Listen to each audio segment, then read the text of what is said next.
Ok, chers amis, je vous ai amené ce soir un invité que j'affectionne beaucoup, le Rav Abraham Kadosh, qui a monté une association extraordinaire qui peut aider beaucoup de juifs, et ceux qui sont intéressés par cela, et ceux qui peuvent être associés avec lui.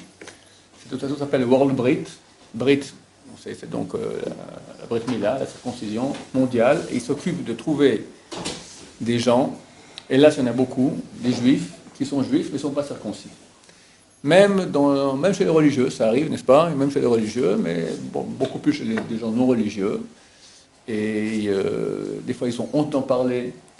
Enfin, ils s'occupent de les prendre en main, leur faire la circoncision, et après, d'habitude, ils font une grande chouva aussi, et c'est des familles entières qui sont sauvées.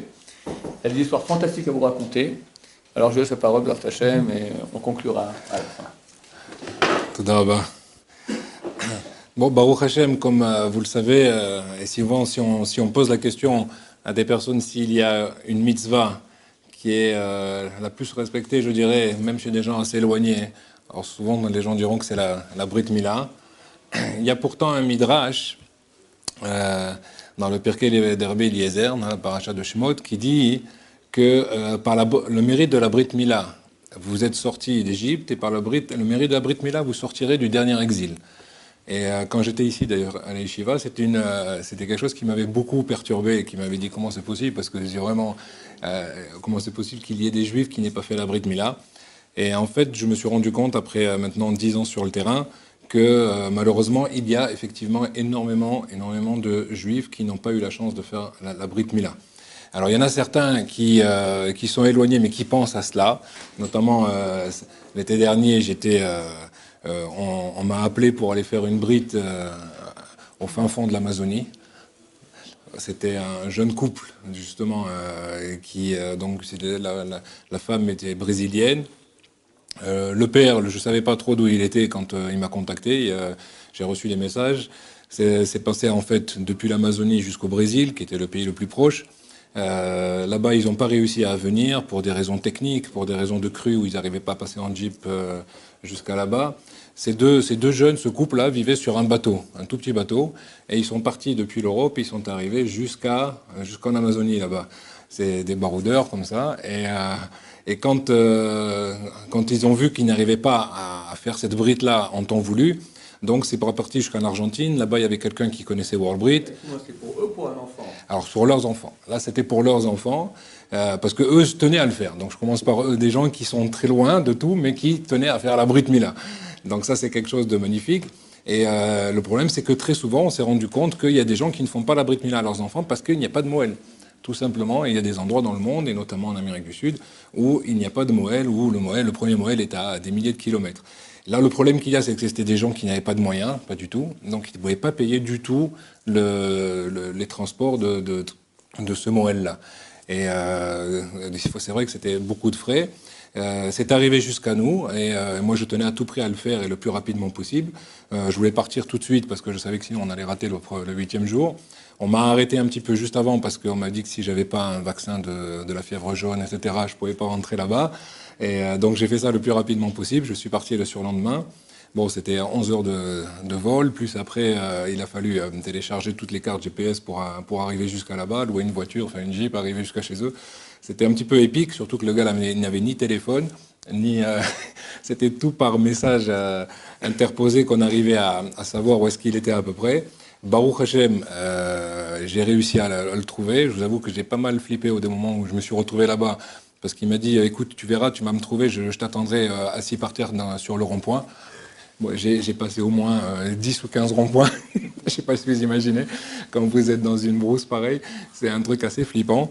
Et finalement, j'ai réussi à le trouver. Alors lui, il est venu exprès pour moi accoster au port, parce que même ça, il n'avait pas l'argent pour pouvoir accoster, parce que ça coûte de l'argent dès qu'on accoste, même si c'est un petit bateau.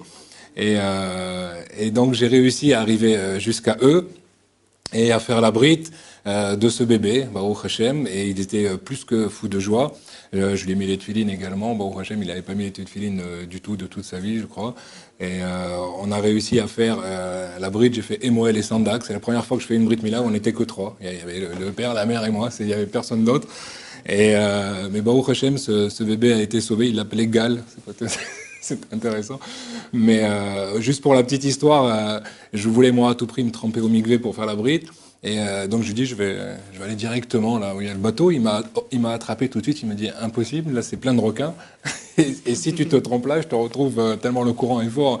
Il dit, alors je vais remonter un peu plus haut. Il me dit, non, là-bas c'est les crocodiles. Donc bon, finalement on est parti. Je lui dis, mais je voudrais me tromper. Il me dit, alors on va partir dans la jungle. On est parti dans la jungle pendant 1 heure. On a marché pendant 1 heure jusqu'à ce que j'ai réussi à trouver. Enfin lui, il m'a montré une source. Et j'ai réussi à me tremper là-bas et après revenir pour faire la bride. C'était impressionnant. Je vous dis, quand vous voyez cette jungle là, on se sent vraiment un nain. Ça donne une force de fou dans la tefila.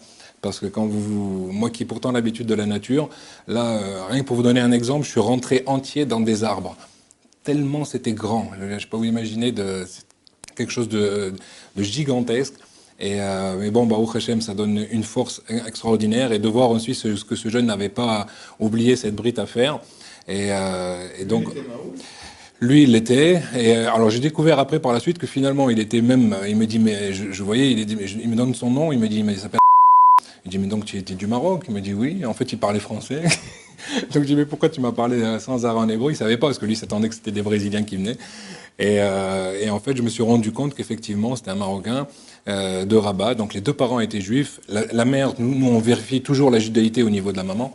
Ça, c'est quelque chose que, on ne veut pas outrepasser ces choses-là, parce que pour être sûr de la judaïté de l'enfant.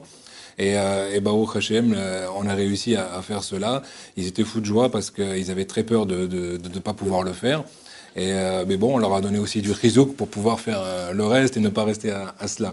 Alors ça, c'est des gens qui n'ont pas oublié. Il y a des gens qui l'ont fait plus tard et que c'est resté souvent un petit peu dans l'oubli, soit parce qu'ils n'ont pas été éduqués du tout là-dessus. Et bon, ça fera alors donc l'objet d'une autre histoire pour d'autres personnes.